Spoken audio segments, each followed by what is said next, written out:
Today we're going to do an unboxing video, or rather, an unwrapping video. Something a bit silly. I bought a bunch of rocks. Now, a lot of the time I have my own pretty rocks that I collect from right here on the coast, like this beauty and this beauty. Actually, you can't see don't know if you can see the little flash of gold in there, pyrite. But sometimes I want fancier rocks or non-local rocks, just something a bit different, or something that is really difficult to find. And so while I might find it on our coast, I'm less likely to find it. So I have gone to the Fossil Shop, which is in Scarborough on the High Street at the bottom of the hill, and bought some special rocks. And I thought I would unbox these with you. So let's start with the little one. Let's see what we've got. I'm going to open it up. So I just chose these today. So what we have here is dinosaur bone, so not a rock, which has been worn away into a pebble by the water. So this isn't a piece of bone that would interest a real serious paleontologist or anything. It's a little bit more of, odds and ends and nice for a rock collector. So what this has that's quite nice, if I can get it to focus well, is you've got the striated sections of bone going through it here, like there, that you can see, which I thought would be really nice to draw. And then you've got a sort of circular pattern from the wear of the water. So I shall put that one over there. And then let's open this one. Now I do know what's in these, obviously, as I open each one. So this one, now this has two. Here. This one, put that out of the way slightly, is another dinosaur bone. And what they've done is they've polished one side, which means you can see the striations and the patterns of the sort of, I don't know, would it be cell bone fiber in that surface, which is nice. And then you can see it a bit on the unpolished outside as well. Again, I thought this would be really interesting to draw as something a bit different, as a strictly sort of biological specimen. So those are the two bones.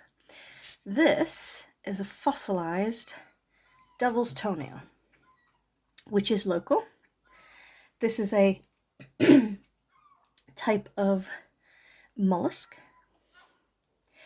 and I have a few of these myself. These are actually quite common to find along our coast, but they're not always as intact as this. The surface pattern left by the shell isn't usually as detailed, and this is also quite a large specimen. So what you can see here is the original sort of spiraling shell pattern. Now, it was only one spiral, it didn't keep going and going. And then the space where the creature lived has been filled in with rock sediment over time. Now this looks like it's actually been partially replaced, because this won't be the original shell. This will have been chemically replaced while it was fossilized.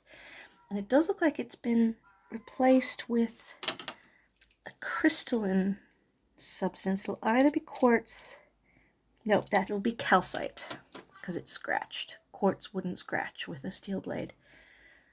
So, or would it? I'm forgetting my own geology. So that I liked, because I really liked this spiral pattern going on here. The next one I'll open up is this one here.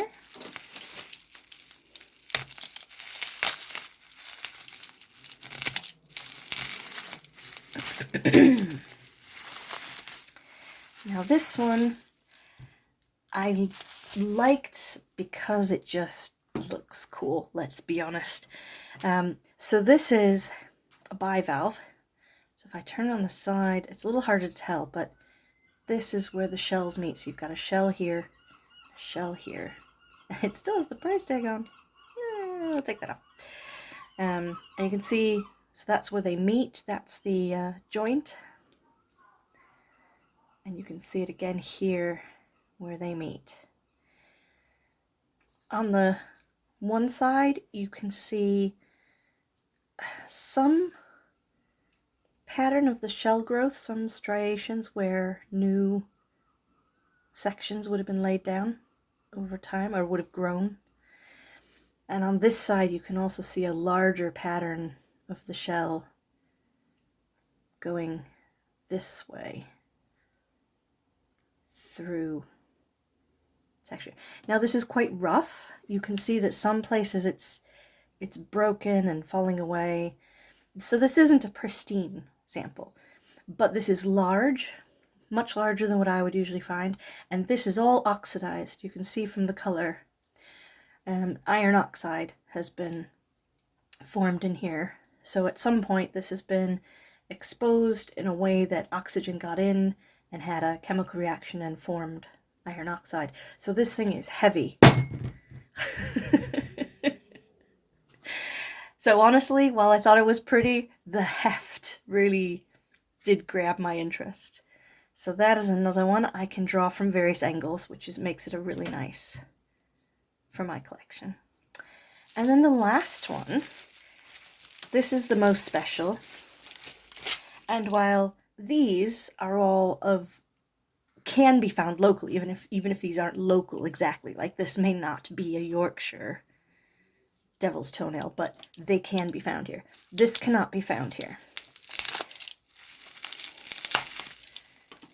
This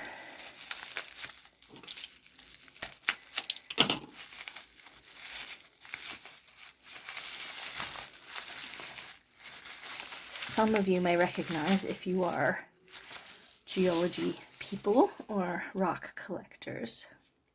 Again, price tag on it. Let's take that price tag off. So the way they had this displayed in the shop was sort of as if my hand was the table. They had it displayed like that. These are all pieces of belemnite.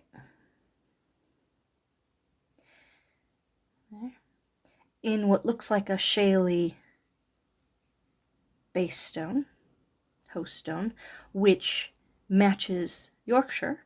And we have ammonites that are found in our shale and mudstone.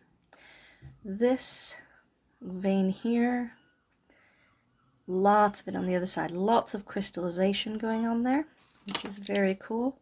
Let's see if I can, that's quartz, not calcite, so this is much harder crystals than what has happened to the shell here. This is a calcite crystal that's been formed. Quartz is harder than calcite, but both are formed when basically there is either chemical reaction replacing one mineral with another, or in this case, because there's veins, what probably happened is there was space that fluid could go through, and that fluid crystallized out along the walls as quartz. This is a Marston marble, but it's just so beautiful. I just thought this is going to be perfect for drawing from many different angles. So hopefully you can see why I bought that. So yes, that's an example of me buying a rock because I won't find this here. But what I liked about this, and the reason I bought it other than going, ooh, it's so pretty, is the fact that these two are like sediments we have here. So there's a familiarity to it. These are the kinds of fossils we get here, so there's another familiarity to it. But then the whole assemblage is something quite different. and it's Marston's down around Oxford, so this is much further to the south, and I believe a bit west from Scarborough. So I hope you enjoyed my little unboxing. These are my little artist treasures for today, and hopefully will appear in my sketchbook and my artwork soon.